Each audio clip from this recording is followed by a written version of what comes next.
یک ساکن شهر خوجند ادعا دارد که او را در داخل بینای کمیسریت حربی شهر خوجند لطوکوب کردند. بهرام قاسموف 19 ساله میگوید روز 17 ینور برای گرفتن یک مهر کمیسری حربی به این اداره رفت تا در اساس آن شناسنامه گیرد. ولی کارمندان این نهاد به وی گفتند که باید عریضه با خواهش خود به عسکری رفتنش را نیز نویسد. جواب رد دادن بهرام دچار بحث بین آنها شده است. رامدان با کمیسریت حربی به پاسگاه امضا من گفت وقتی خوندم و امضا موندن بعد امضا موندن تو به رد دادن که می نویسی که دابروله با خواهش خودت خدمت به میرم گفته من نمی نویسم گفتم با خواهش خودم نگم اگر نمیشد عریضه نویس که من دست میکشم گفتم خدمت نویس من دست نمیکشم من می پاسگاه با اپریل به 1 اپریل به همچون دعوت کردم می بیام خودم ادامه بحث بهرام قاسموف با کارمندان کمیسریت حربی با زنازنی انجام یافته است. به نقل جوان پیوندانش او را به تشخیصگاه برده و بعدا وی در بیمارخانه شهری بستری گردیده است. پزشکان گفتند که در پی لطوکوب جوان به لرزش معده سر و ورم گلو گرفتار شده است.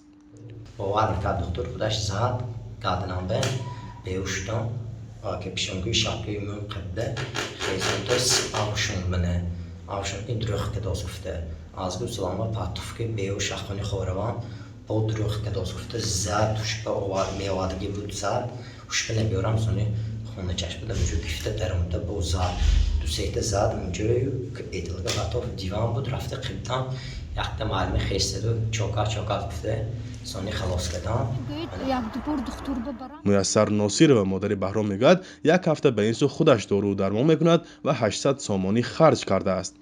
ولی از آن گله دارد که آن نفران پسرش را به این حال گرفتار کرده از حال آنها خبر نگرفته و جبران هم نپرداختند.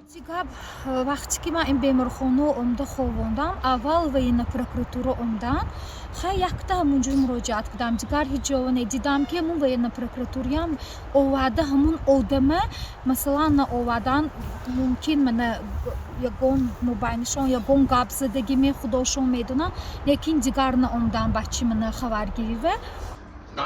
ولی در کمیسریت حربی شهر خوجند دچار بدرفتاری یا لطوکوب شدن بهرام قاسموف را رد کردند. یک کارمند بلند مقام این نهاد در صحبت تلفنی با رادیو آزادی گفت که این جوان در رویخط دعوت شوندگان قرار دارد و با آن مناسبت بد صورت نگرفته است.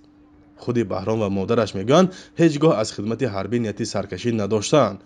در دعوت تیرماهی سال 2021 فرزندش بیمار بود و برای همین نتوانست به خدمت حربی رود. من دورنی مو военкомат بکی زدن уже من делегацион شدم که ولی دورنی военкомат به خزانوزنی باشد چستای دور به уже وای میشدی چشم خودم که دستی خودم که دی فرزندم بوده کالتا خورنده من بالнице بوب کردم. شهادتنامه رانندگی داده میشود. دعوت به صف ارتش در تاجیکستان در بهار و تیر ماه صورت میگیرد. به گفته ساکنان طریق زور یا سرباز شکار به ارتش بردن جوانان نیز جای دارد. موضوع جلب جوانان به ارتش در تاجیکستان سالها باز داغ میماند. شرایط نامناسب، بدرفتاری با سربازان، مهتر سالاری یا ددفشینه و مرگ یا معیوب شدن جوانان در قسم‌های حربی از سبب‌های اصلی سرکشی جوانان از خدمت در ارتش تاجیکستان گفته می شود. فرزان محمدی، رادیو آزادی، شهر خوجند.